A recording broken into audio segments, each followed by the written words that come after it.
இது வந்து உண்மையாகவே ஒரு மேஜிக் மூமெண்ட் தான். எனக்கு இப்போ வரைக்கும் அது நான் தானா, எனக்கு தான் அது நடந்திருக்கா? ஏன்னா நான் ரொம்ப லக்கி கேர்ளாக நான் ஃபீல் பண்ணவே மாட்டேன். ஏன்னா எல்லாத்துக்குமே நான் ரொம்ப கஷ்டப்படணும். ஒரு ஒரு விஷயம்னா அதுக்கு நான் மூவ் பண்ணி அதை பேசி அப்படி தான் எனக்கு நடக்கும் தவிர, ஓகே எனக்கு இது வந்து ஈஸியாக கிடச்சிருச்சுன்னு சொல்ல எந்த விஷயமும் சொல்ல முடியாது. லைக் எந்த எக்ஸ்பெக்டேஷன்ஸோ இல்ல இந்த படத்தை பத்தி? எதுவுமே கிடையாது, ஜீரோ. அப்புறமா எனக்கு ரைட்டர் பேசுறாரு. ரைட்டர் பேசினா என்ன ரைட்டர்லாம்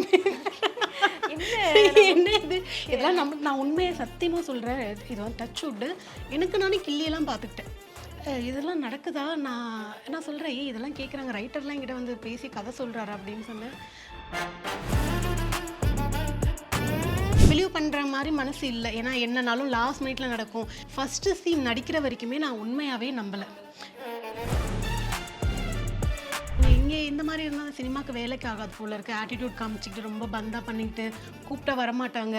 அந்த மாதிரி ஆட்கள் தான் இந்த சினிமாவுக்கு தேவை போல இருக்குது. அப்படி மாதிரிலாம் எனக்கு வந்து ஒரு சில டைம் தோணானா நான் வந்து ரொம்ப கரெக்டாக இருந்ததுக்கு தான் எனக்கு வந்து இது ஒரு பெரிய கிஃப்டாக நான் வந்து ஃபீல் பண்ணுறேன்னா, ஒரு பேன் இண்டியா மூவி இந்த கேரக்டர் பண்ணுறதுக்கு அந்த தெலுங்கு பொண்ணுங்களே இருக்காங்க அங்கே actually. Holidays-nale, adu namma GT Holidays da.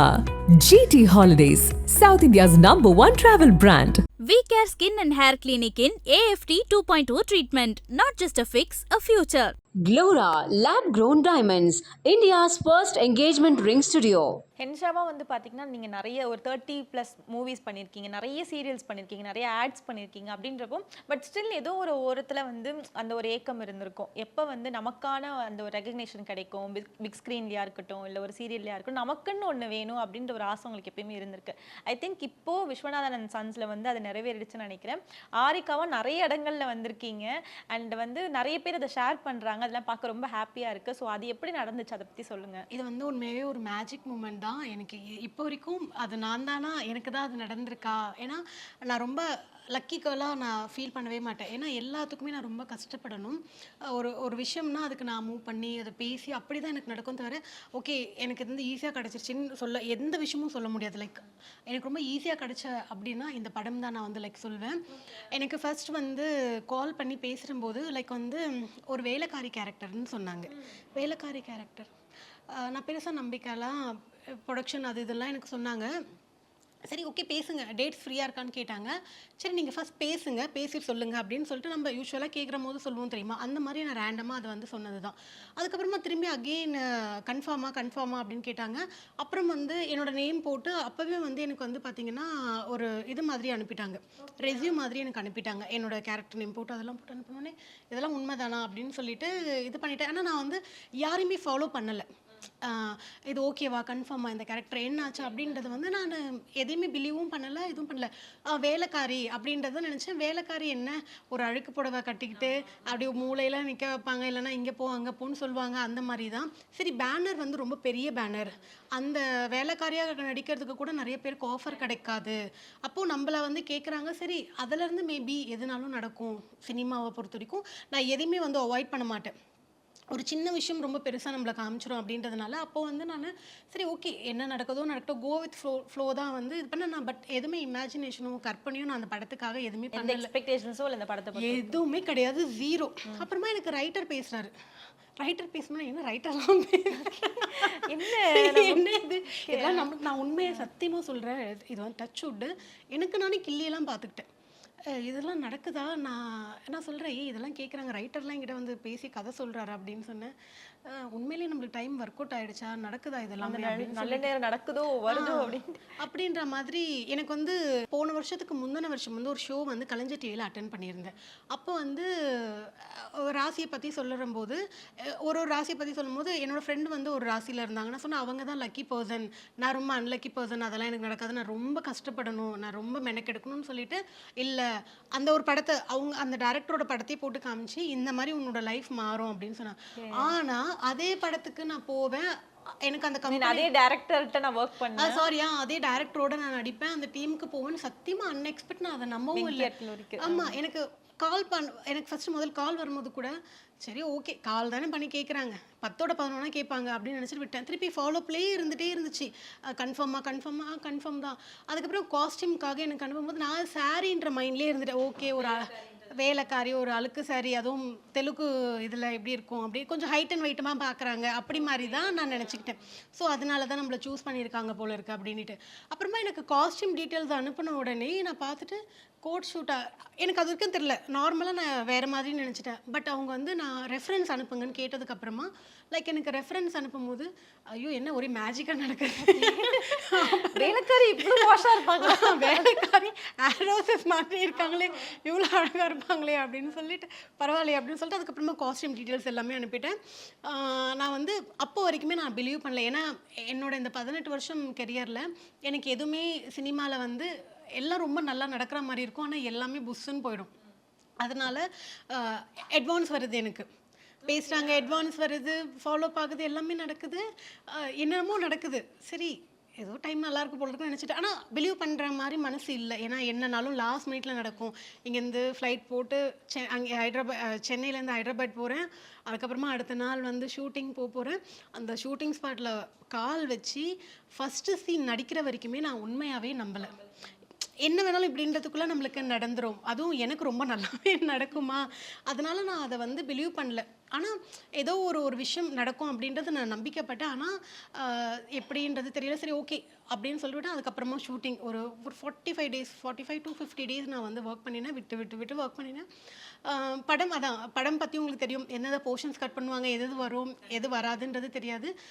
அப்போவுமே நடுவில் வந்து நான் இன்டர்வியூஸ்லாம் கூட சேனல்ஸ்க்கு கொடுக்கும்போது படத்தை பற்றி கேட்கும்போது நான் யாருக்குமே அதை பற்றி நான் சொல்ல. ஏன்னா என் லைஃப்பில் அதெல்லாம் நிறைய நடந்ததுனால அதை பற்றி நான் ரொம்ப எக்ஸைட் ஆகி, ஏன்னா இந்த படம் நினைக்கிறேன், ஐ திங்க் ரஜினி முருகனா இதுன்னு நினைக்கிறேன், நானும் அப்படிதான்.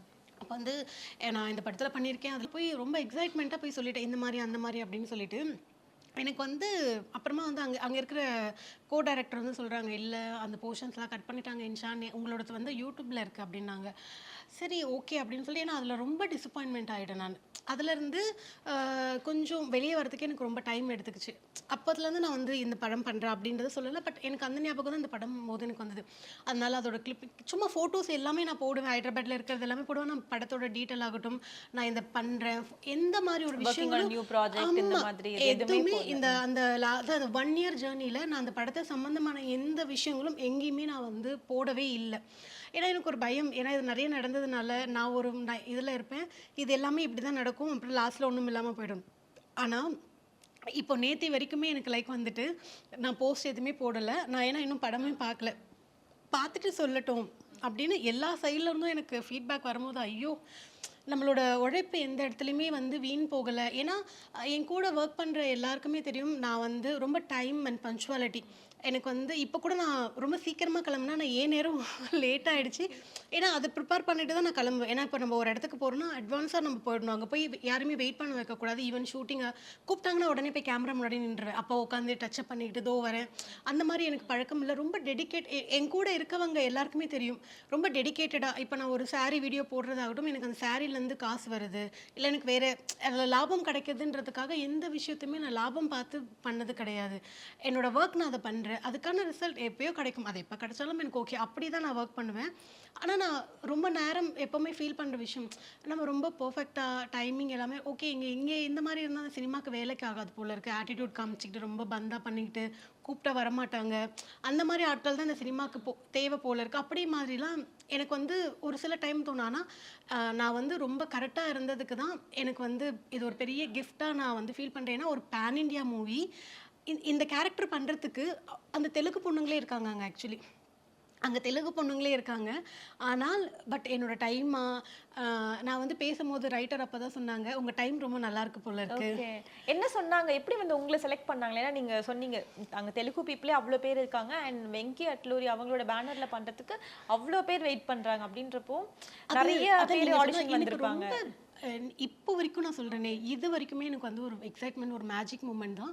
வெங்கி அட்லூரி சார் என்னோட ஃபோட்டோஸ் பார்த்து தான் செலக்ட் பண்ணியிருக்காரு. ஏன்னா அங்கே இருக்கிற ஒரு கேரக்டருமே, சின்ன கேரக்டர் கூட அவரோட நாலேஜ் இல்லாமல் அவர் பார்க்காம உள்ளே வர முடியாது. ஸோ அந்த மாதிரி அப்போது வெங்கி அட்லூரி சார் என்னோட கண்டிப்பாக ப்ரொஃபைல் பார்த்துட்டு தான் என்னை செலக்ட் பண்ணியிருப்பார். அப்போ வந்து எனக்கு அது எப்படி எனக்கு சொல்கிறது என்ன மாதிரின்னு தெரியல. ஒரு வேளை நம்ம ஹார்ட் ஒர்க்குக்கான ஒரு ரிசல்ட் இருக்கும் தெரியுமா, அது எங்கேயோ ஒரு இடத்துல நிச்சயமாக சேர்க்குமானா, இப்போது எனக்கு வந்து 30+ தான் அது இருக்கலாம் வாட் எப்படி வேணாலும் நினைக்கலாம். ஆனால் என்னோட டீனேஜில் நடக்காத ஒரு விஷயம் எனக்கு அது இப்போ நடந்திருக்கு. ஏன்னா என்னோட டீனேஜில் அவ்வளோ படங்கள் பண்ணியிருக்கேன், எவ்வளோ பெரிய பெரிய கம்பெனிஸ் பண்ணியிருக்கேன். அப்போ ஒரு வாட்டியும் நான் ஒரு கம்பெனிஸ் போகும்போதும் படம் பார்க்குற போதும் நம்ம இந்த படத்தில் இது மாறிடும், நம்ம ஒரு கேரக்டர் ஆர்டிஸ்ட்டாக வந்துடும். உண்மை எனக்கு நானும் ரவுடி நிறைய படங்கள் சொல்லலாம், அந்த மாதிரி எனக்கு வந்து ரிலீஸ் ஆயிருந்துச்சு. நானும் ரவுடி தான்ல வேற நீங்க நயன்தாரா மேமோட காம்பினேஷன் சீன்ஸ்லாம் இல்ல நீங்க போட்டோஸ்லாம் வந்து ஆமா அவங்க எனக்கு நிறைய காம்பினேஷன் சீன்ஸ் எல்லாம் எனக்கு இருந்தது. அப்போ வந்து ஒரு கேரக்டர் ஆர்டிஸ்ட்டாக நான் ஹீரோயினியா அப்படின்னு நான் நினைக்கல, ஒரு கேரக்டர் ஆர்டிஸ்ட்டாக நான் சஸ்டெயின் ஆயிருப்பேன்றது அது இன்ன வரைக்கும் அது ஒரு ஆதங்கம். ஏன்னா அது 18 வருஷத்துக்கு முன்னாடி ரொம்ப குட்டி பொண்ணாக நான் வந்தது. ஆனால் சரி ஓகே, அதுக்கான டைம் இப்போ நம்மளுக்கு கடவுள் கொடுக்கல. பட் ஏதோ ஒன்று இருக்குது, நம்மளோட வேலையில் நம்ம எப்போவுமே அதை பார்த்துக்கிட்டே இருக்கணும். நம்ம எதுலேயுமே வந்துட்டு இவங்க இப்படி வந்துட்டாங்க அப்படி வந்துட்டாங்கன்னு கூட நான் பேச மாட்டேன். அவங்களோட கஷ்டமாக அவங்க வந்திருக்காங்க, அந்த வளர்ச்சியை கூட நான் ரொம்ப என்கரேஜ் பண்ணுவேன் தவிர ஐயோ அவள் வந்துட்டாளே அப்படின்ற ஒரு தாட் கூட வராது. நான் ரொம்ப மனசார அவங்கள வாழ்த்துவேன், நான் ரொம்ப ப்ரைஸ் பண்ணுவேன். ஐயோ இவளுக்கு வந்துடும் அதுக்கு டிவோர்ஸ் அதெல்லாம் கூட நான் யோசிக்க மாட்டேன், அது எனக்கு தேவையே கிடையாது இதில் அந்த மாதிரி எனக்கு. ஆனால் இது வந்து இந்த மூமெண்ட் வந்து என் கால் தரையில் இல்லைன்னு சொல்லுவோம்ல, சத்தியமாக என் கூட இருக்கவங்களுக்கு லைக் தெரியும். இந்த 18 வருஷத்தில் இப்போ வந்து நம்மளுக்கு லொக்கேஷன்ஸ் எல்லாம் ஷேர் பண்ணுறாங்க, நம்ம ஒரு இடத்துக்கு போகிறோம். அப்போல்லாம் வந்து பேப்பரில் எழுதிப்போம், ஃபோட்டோஸ் வந்து இப்போ வாட்ஸ்அப் பண்ணுறோம். அந்த டைமில் அப்படி கிடையாது. ஃபோட்டோஸ்லாம் பிரிண்ட் அவுட் எடுத்துட்டு ஃபோட்டோஸ் பின்னாடி என் பேர் டீட்டெயில்ஸ் நான் எங்கேருந்து வரேன்னு எழுதிட்டு போனால் அவங்க வந்து நம்மளை கூப்பிடுவாங்க, எப்போ தேவையோ அப்போ கூப்பிடுவாங்க. அந்த மாதிரி எவ்வளோ கம்பெனிஸ் போயிருக்கேன். எவ்வளோ போயிருப்பீங்க? எவ்வளோ? நான் கிட்டத்தட்ட ஒரு 300-400 கம்பெனிஸ்க்கு போயிருப்பேன். ஒரு நாளைக்கு நான் இங்கே தான் நான் ஒர்க் பண்ணினேன், மவுண்ட் ரோடில் தான் ஒர்க் பண்ணினேன்.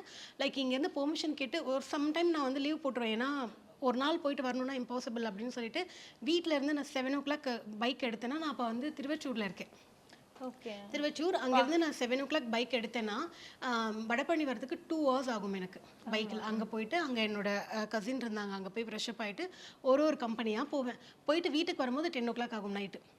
ஸோ அப்போது இந்த கம்பெனிலேருந்து கால்ஸ் வரும், யாரும் பேட்டர்ன் ஆஃப் ஒர்க்கே வந்து டெய்லியும் போய் இந்த மாதிரி ஃபோட்டோஸ் கொடுத்து டீட்டெயில்ஸ் கொடுத்துட்டு வீக்லி ஒரு ட்வைஸ் வந்து என்னோட ஒர்க் அந்த மாதிரி இருந்தது. ஸோ அப்போ அவ்வளோ இடம் அப்போவே அவ்வளோ பெரிய கம்பெனிஸ் போயிருப்பேன். பட் எல்லாருமே வந்து நல்லா நடிக்கிறேம்மா எல்லாமே சொல்லுவாங்க, ஆனால் நம்ம நேரமா என்னவோ தெரியாது ஏதோ ஒரு இடத்துல கட் ஆகிடும். சரி ஓகே ஃபைன். அப்போ கூட நான் ரொம்ப சோர்ந்தெல்லாம் போனதில்லை, என்னோட ஒர்க்கை நான் பண்ணிக்கிட்டே இருந்தேன். எனக்கானது எனக்கு எப்பயோ என்றைக்கோ ஒரு நாள் வரும், அது எனக்கு எப்போ வரும்னு தெரியாது. இப்போ கூட நான் இந்த படம் பண்ணும்போது இது வருதோ வரலையோ, நான் வந்து இப்போ வரைக்கும் நான் என்ன ப்ரைஸ் பண்ணுறேன்னா, அங்கே என் கூட நடிக்கிற ஆர்டிஸ்ட் கிட்ட சொன்னேன், அக்கா எனக்கு சம்டைம் டயலாக் கொடுக்கல நான் ரொம்ப ஃபீல் பண்ணுவா, நீ ரொம்ப ஈஸியாக வந்துட்டேம்மா இந்த இடத்துக்கு. ஆமாம், என் கூட நடித்த ஆர்டிஸ்ட் வந்து பார்த்தீங்கன்னா லைக் அப்போ தான் அவங்க ஸ்டார்ட் அப் பண்ணி அந்த படத்தில் உடனே கமிட் ஆகிட்டு இருக்காங்க. அவங்களுக்கு வந்து சினிமாவோட எக்ஸ்போசரே கிடையாது, சுத்தமாக எக்ஸ்போசரே கிடையாது. அப்போது நீ வந்து ப்ரைஸ் பண்ணிக்கோ, இந்த இடத்துல சும்மா நிற்கிறதுக்கு கூட யாருமே இல்லை. பட் உனக்கு அந்த கடவுள் வந்து இவ்வளோ பெரிய பேமெண்ட் கொடுத்து உன்னை ஃப்ளைட் டிக்கெட் போட்டு, நாங்களாம் வந்து கவர்மெண்ட் பஸ்ஸில் போயிருக்கோம். கவர்மெண்ட் பஸ்ஸில் நான் எத்தனை கம்பெனிக்கு வந்து ட்ராவல் பண்ணியிருக்கேன் ஷூட்டிங்க்கெல்லாம். சீட்டில் வந்து தெரியும் கவர்மெண்ட் பஸ்ஸில் எப்படி தூங்காமல் போய் அந்த இடத்துல நின்றுருக்கேன். சம்டைம் மேனேஜர் கிட்ட சார் ஸ்லீப்பர் மட்டும் போட்டு கொடுங்கன்னு கேட்டால், அம்மா பட்ஜெட் இல்லைம்மா கம்பெனியில் இதுதாம்மா அப்படின்வாங்க, ஸ்லீப்பர் போட்டு கொடுக்க சொல்லி கேட்குறதுக்கு. ஸோ அப்போ அந்த மாதிரியெல்லாம் நம்ம க்ராஸ் பண்ணிட்டு வரும்போது உனக்கு ஒரு ஃப்ளைட் டிக்கெட் போட்டு உனக்கு தனியாக ரூம், அப்போல்லாம் வந்து ஷேரிங் தான் ரூம் கொடுப்பாங்க. ஸோ உனக்கு வந்து தனியாக ஒருத்தவங்க ரூம் கொடுத்து ஒரு அசிஸ்டன்ட்லாம் அப்போ கிடையவே கிடையாது, அசிஸ்டன்ஸ் கொடுத்து இந்த மாதிரி நம்மளுக்கு கொண்டு வந்திருக்காங்கன்னா இந்த இடத்துக்கு நம்ம எப்போவுமே ப்ரைஸ் பண்ணணும். இது வந்து உன்னை நெக்ஸ்ட் லெவலுக்கு உண்மையாகவே கொண்டு போகும். அக்கா நீங்கள் எப்படி இதை சொல்லிகிட்டே இருக்கீங்க? ஆமாம், இந்த வழி எனக்கு மட்டும்தான் தெரியும். ஏன்னா ஒரு சினிமா பர்சனுக்குமே நான் பேசுகிறது உண்மையாகவே தெரியும். ஏன்னா அது விமனாக இருந்தாலும் சரி, ஜென்னாக இருந்தாலும் சரி. ஏன்னா ஒரு கம்பெனி ஏறும் போது ஐயோ இந்த வாய்ப்பு வந்துடாதா, நாளைக்கு இது மாறிடாதா, நம்மளை சொல்ல மாட்டாங்களா, நான் ஒரு படம் பார்த்துட்டு வரும்போது நம்மளை தெரியுமா, நம்மளை சொல்லுவாங்களா அப்படின்ட்டு நான் நிற்பேன். ஆனால் யாருக்குமே தெரியாது, ரெகக்னேஷன் பெருசாக கிடைச்சதே கிடையாது. அப்போ அந்த மாதிரி இருக்கும். ஸோ இப்படின்றதுக்குள்ளே போயிடும் எல்லாமே. ஸோ அந்த படத்தில் அவ்வளோ பெரிய படத்தில் ஒரு 2-3 இடத்துல கூட நம்ம இப்படி தான் போகிறதுக்குள்ளே என்ன ஆகும், ஒன்று டயலாக் பேசுவோம், டயலாக் பேசுகிற போது போர்ஷன்ஸ் நிறைய இருக்கிற போது கட் பண்ணிவிடுவாங்க, இதெல்லாமே நடக்கும். ரஜினி முருகன் ரொம்ப எக்ஸ்பெக்ட் பண்ணினேன், நானும் ரவுடி தான் ரொம்ப எதிர்பார்த்த ஒரு படம், அது போச்சு. அப்புறம் நானும் ரவுடி தான் கம்ப்ளீட்டாக டெலிட்டே ஆகிடுச்சு, அந்த சீன்ஸே எடிட்டே பண்ணிட்டாங்க, ஒரு போர்ஷன்ஸ் கூட போகல. அது வந்து நல்லது, அந்த கிளிப்பிங்ஸ் மட்டும் எனக்கு கொடுத்தாங்க, அது வரையும் எனக்கு ரொம்ப ஹாப்பி. ஸோ இப்போ அதெல்லாம் எனக்கு வந்து ரொம்ப அது வந்து அதான் அந்த வலி வந்து கேட்குறதுக்கு ரொம்ப ஈஸியாக இருக்கும். ஆனால் அதை நான் ரொம்ப நிறைய இடத்துல ஃபீல் பண்ணியிருக்கேன். அதை வச்சு தான் இங்கே மரியாதையே கூட நம்மளுக்கு. நம்ம எந்த இடத்துல இருக்கிறோம் அப்படி வச்சு தான் இங்கே மரியாதையுமே கொடுக்குறாங்க. நீங்கள் நார்மலாக ஒருத்தவங்க போய் பேசும்போது நீங்கள் என்ன பண்ணியிருக்கீங்க என்ன அதெல்லாமே கேட்பாங்க. அந்த டைம்லலாம் ஒருத்தருக்கு ஒருத்தர் ரெஃபர் கூட பண்ண மாட்டாங்க. எனக்கெல்லாம் யாருமே ரெஃபர் பண்ணலை. பிஆர்ஓ புலி அண்ணன் ஒருத்தங்க இருக்காங்க, அவங்க, அப்புறம் வந்து நாகேஸ்வரர் அங்கிள், இவங்க எல்லாமே எனக்கு அந்த டைமில் வந்து அவ்வளோ சப்போர்ட் பண்ணாங்க.